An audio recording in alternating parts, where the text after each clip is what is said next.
OM1 तो robotic operating system आज हमारा टॉपिक है। और जैसे सपोज एक रोबोट ने ये देख लिया कि मेडिकल की जो एम्प्लायंसेस वगैरह हैं उनको क्लीन किस तरह करना है। डिफरेंट रोबोट्स जो चल रहे होंगे वो अपनी एक्सपीरियंसेस और अपने स्किल्स और अपना नॉलेज ये तमाम रोबोट्स में आपस में शेयर होता रहेगा। ये भी थ्रेट है कि जो एआई डूमर्स कहते हैं, तो ये उस पॉइंट ऑफ व्यू से भी एक खतरनाक बात है। तो ये ह्यूमन रेस के खिलाफ बगावत या इस तरह की चीज कर सकते हैं। हम टेक के जो लीडर्स हैं वो यही कह रहे हैं कि 2026 जो है वो ईयर ऑफ रोबोटिक्स होगा। We are here at the Open Mind headquarters in San Francisco. अभी हुंडई कंपनी ने अपनी वेल्डिंग के लिए जहाँ हाई लेवल वेल्डिंग हो रही होती है और ह्यूमन वेल्डर्स के लिए वो हेल्थ वाइज इतना बेहतर नहीं था। और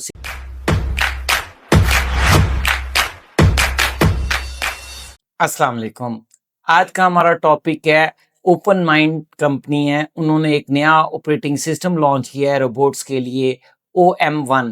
तो रोबोटिक ऑपरेटिंग सिस्टम आज हमारा टॉपिक है और स्पेशलाइज्ड उसमें OM1 को हम डिस्कस करेंगे।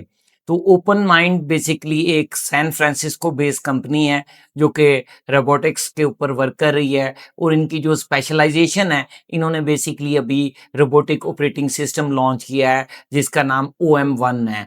और ये आर्टिफिशियल इंटेलिजेंस बेस्ड और artificial intelligence capable operating system है जिसको OM1 कहा जा रहा है। OM1 की डिटेल में जाने से पहले हम थोड़ा सा पहले देखते हैं कि इससे पहले हमारे पास रोबोटिक्स में ऑपरेटिंग सिस्टम के तौर पर क्या यूज हो रहा था। बिल्कुल अर्ली एरा ऑफ रोबोटिक्स में हम तो कोई ऑपरेटिंग सिस्टम नहीं था। लोग अपनी स्टैंड अलोन एप्लीकेशंस बनाते थे, ऑन बोर्ड कंप्यूटर्स को यूज किया जाता था, रास्पबेरी पाई और आर्डिनो इस तरह के और भी हमारे पास ऑन बोर्ड कंप्यूटर्स थे जिनको हम यूज करके जो रोबोट्स डेवलप कर रहे होते थे लोग, वो उसमें डिफरेंट सेंसर्स की डिफरेंट एप्लीकेशंस को अलग-अलग खुद ब खुद हैंडल कर रहे होते थे, अपने प्रोटोकॉल खुद बना रहे होते थे, चीज़ों को खुद इंटीग्रेट कर रहे होते थे। तो इस वजह से वो जो रोबोटिक की फील्ड थी वो काफ़ी स्लो थी, काफ़ी चैलेंजेस थे। हर बंदा जब वो उस पे काम शुरू करता था तो वो सारे उन्हीं चैलेंजेस से होके गुजरता था। तो रोबोटिक की फील्ड बहुत स्लो चल रही थी और उसमें इनोवेशन बहुत स्लो थी। तो उसके बाद फिर एक कैनोनिकल नाम की एक कंपनी बनी जो कि कंपनी थी बेसिकली एक ओपन सोर्स सोसाइटी है जो कि टेक्निकल लोगों की ओपन सोर्स सोसाइटी थी जिन्होंने रोबोटिक्स और रोबोटिक्स के ओपन सोर्स सिस्टम के ऊपर काम शुरू किया।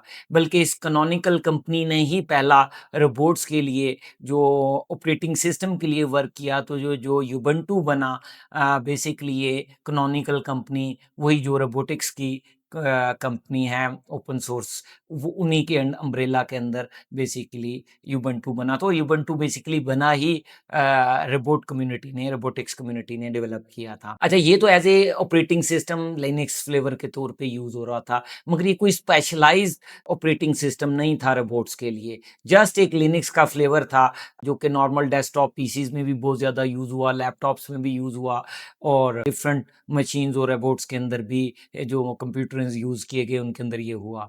उसके बाद उन्होंने देखा कि हमें एक स्पेशलाइज्ड ऑपरेटिंग सिस्टम की ज़रूरत है और फिर उन्होंने एक रॉस नाम का ROS रोबोटिक ऑपरेटिंग सिस्टम नाम का फर्स्ट रॉस ऑपरेटिंग सिस्टम आया और जो कि बेताशा मतलब कन्वीनियंट था। अगर आप उसे देखें तो बाकी जो इतने भी इससे पहले रोबोटिक्स पे काम हो रहा था तो रॉस ने आकर बहुत ज़्यादा हेल्प की। एक स्पेशलाइज्ड ऑपरेटिंग सिस्टम था रोबोट्स का जिसके अंदर आपके पास बेसिकली एक हाई कनेक्टिविटी बस यूज़ हो रही होती थी जिसके अंदर आप मल्टीपल एप्लीकेशंस चला रहे होते हैं। रोबोटिक्स के अंदर जो मेजर इशू ये होता है कि आपका ना रोबोट के ऊपर डिफरेंट टाइप के सेंसर्स, डिफरेंट टाइप की आपकी पैरेलल सर्विसेज रन हो रही होती हैं। जैसे उसके ऊपर लेडार लगा हुआ है तो लेडार को मुसलसल रीड किया जा रहा है, उसमें कैमरा लगा हुआ है, कैमरा की फील्ड डायरेक्टली आ रही है। इस तरह के उसमें डिफरेंट टाइप के सेंसर्स लगे हुए हैं, डिफरेंट टाइप की उसके अंदर मोटर्स हैं जो कि उसकी नेविगेशंस को कंट्रोल कर रही हैं। तो हमें मल्टीपल एसिंक्रोनस टास्क जो हैं वो इकट्ठे हैंडल करने होते हैं, और बाजू का हमें क्या करना होता है, एक फीड लेके वो हमें मल्टीपल जो हमारे पास नोड चल रही होती हैं उन नोड्स के अंदर हमें उसे शेयर करना होता है, जिससे हर जो है डिफरेंट उस पे अकॉर्डिंगली डिसीजन मेकिंग हो रही होती है। तो वो इन्होंने क्या किया कि आपको वो एक कॉमन कम्युनिकेशन बस दी, जिससे आप अपनी डिफरेंट सेंसर्स और डिफरेंट जो एसिंक्रोनस एप्लीकेशंस आपने डेवलप की हैं उनको आप एक अम्ब्रेला के अंदर कनेक्ट कर सकें। और फिर उसके अंदर उन ओपन सोर्स कम्युनिटी ने अपने डिफरेंट पैकेजेस बना कर, जो कि कॉमनली रोबोटिक्स के अंदर यूज हो रहे थे, जो हर किसी को चाहिए था, तो वो ओपन सोर्स उसके अंदर एड ऑन्स देना शुरू कर दिए। उसके बाद इन्होंने रोबोटिक ऑपरेटिंग सिस्टम को इम्प्रूव किया और इसका सेकंड आइट्रेशन आई रॉस 2। तो रॉस 2 एक बहुत रिफाइन होके रोबोटिक ऑपरेटिंग सिस्टम अवेलेबल था, और ये बड़े अरसे से रॉस 2 ही रोबोटिक्स के अंदर यूज हो रहा था। फिर एनवीडिया ने बेसिकली रॉस 2 को ओपन सोर्स को उठाया और उसको उन्होंने अपनी एनवीडिया की लाइब्रेरीज और एनवीडिया के क्लाउड और एनवीडिया की सर्विसेज के साथ, और उसमें उसको काफ़ी इम्प्रूव करके वो एनवीडिया भी रॉस 2 का ही फ्लेवर लेके चल रहे थे।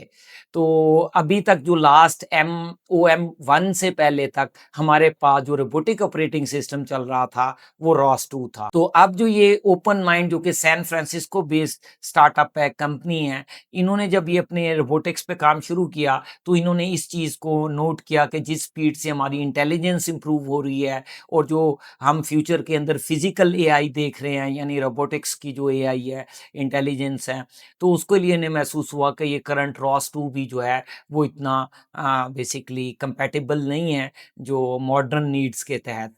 तो इस कंपनी ने एक नया ओपन सोर्स ऑपरेटिंग सिस्टम दिया है जिसे ये OM1 कह रहे हैं, और OM1 जो है ये एक ओपन सोर्स ऑपरेटिंग सिस्टम है, रोबोटिक्स का ऑपरेटिंग सिस्टम है, और इसके अंदर उन्होंने काफ़ी चीज़ें आपको कवर करके दी हैं जो आज के मॉडर्न रोबोटिक्स को बनाने में काफ़ी ज़्यादा कन्वीनियंट और काफ़ी ज़्यादा ईज़ दे रही हैं।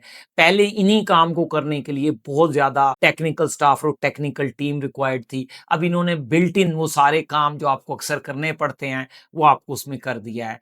बल्कि इसके अंदर इन्होंने एक और चीज़ इंट्रोड्यूस कराई है जिसको ये फैब्रिक बोल रहे हैं, और ये फैब्रिक जो है बेसिकली ये इनकी कम्युनिकेशन लेयर है, और इसमें ये क्या कर रहे हैं कि आपके मल्टीपल रोबोट्स जो हैं वो आपस में एक दूसरे से कनेक्ट हो जाएंगे, कनेक्ट होके उसमें इंफॉर्मेशन शेयर करेंगे, स्किल शेयर्स करेंगे।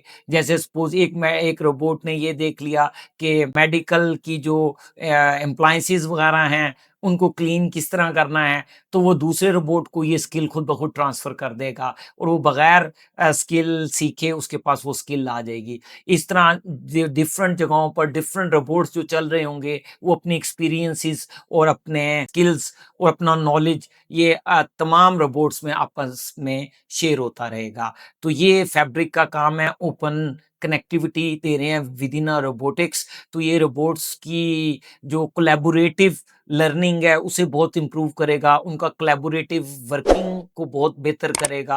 प्लस साथ साथ इसमें ये भी थ्रेट है कि जो एआई डूमर्स कहते हैं, तो ये उस पॉइंट ऑफ व्यू से भी एक ख़तरनाक बात है कि फॉर एग्जांपल किसी का एक पर्सनलाइज्ड रोबोट है और वो बंदा कोई नेगेटिव या क्रिमिनल माइंडसेट बंदा है और वो रोबोट के साथ बहुत बुरे एक्सपीरियंस करता है, वो अपना वो एक्सपीरियंस दूसरे रोबोट्स को शेयर कर देता है और रोबोट्स इंटेलिजेंट हो रहे हैं, तो वो ये ह्यूमन रेस के खिलाफ बगावत या इस तरह की चीज़ कर सकते हैं। इससे हटकर तो ये बहुत ज़्यादा फैब्रिक जो है ये बहुत ज़बरदस्त एक टेक्नीक है जिससे आपके रोबोट्स को दूसरे रोबोट से कम्युनिकेशन करने में और उनसे स्किल सीखने में और इन चीज़ों में बहुत ज़्यादा आसानी रहेगी। फैब्रिक में एक और चीज़ ये ऐड ऑन कर रहे हैं जिसके अंदर ये बेसिकली ब्लॉकचेन को ला रहे हैं, और उसके अंदर ये basically safety and credit system blockchain based होगा कि जिसके अंदर आप अपने रोबोट्स को आइडेंटिफाई भी हो जाएंगे कि आपका कौन सा रोबोट है, ये रोबोट किस कंपनी का है, ये क्या है, एंड दिस एंड दैट, वो सारी चीज़ें भी कवर होंगी, और एक ब्लॉकचेन भी इसके साथ कनेक्ट होगी। OM1 जो है वो एक मॉडर्न नीड्स के तहत जो रोबोटिक ऑपरेटिंग सिस्टम ROS2 था वो बहुत आउटडेटेड हो गया था।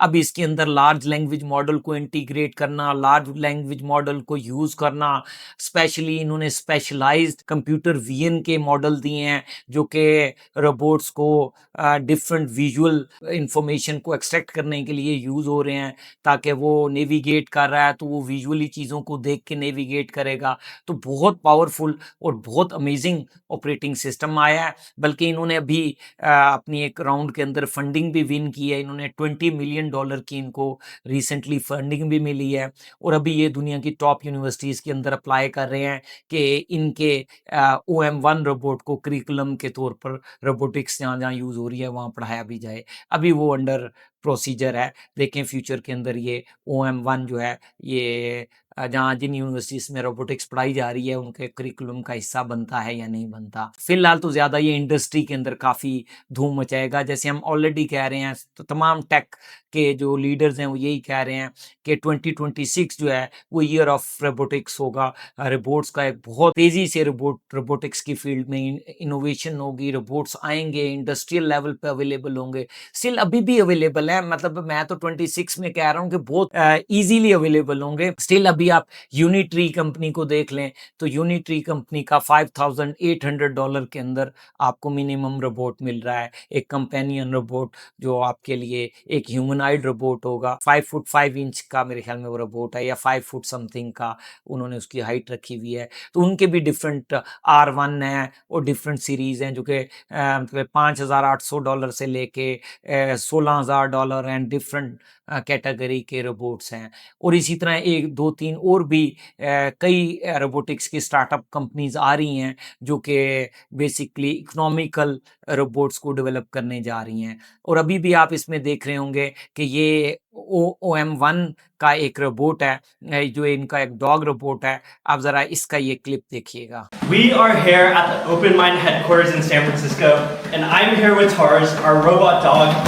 He just got upgraded with OM1 plus ChatGPT 5 to power his voice and actions. Let's see what he could do. Good Tars, good Tars. All right, Tars, shake. Wow. Thank you, Tars. All right, Tars. Now every dog could do sit and shake, but what can a robot dog do? Can robot dogs talk to you like this?